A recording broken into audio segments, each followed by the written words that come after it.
विभागाचे अधिकारी देखील आज वाशिम विभागातल्या या स्वच्छता मोहिमेच्या शुभारंभ प्रसंगी आवर्जून उपस्थित आहेत. परिमंडळाचे उपायुक्त सोमनाथ पटोले आणि परिमंडळाचा स्टाफ देखील या ठिकाणी संपूर्ण उपस्थित आहे.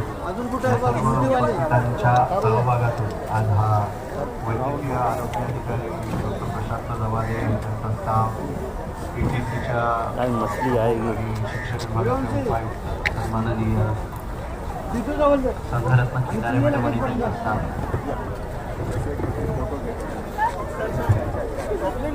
काही स्वयंसेवकांना विनंती आहे की जागृतेश्वर शिवमंदिराच्या आतल्या परिसरात सुद्धा थोडीशी सफाई करावी. NSSचे स्टुडंट आपल्याला विनंती आहे.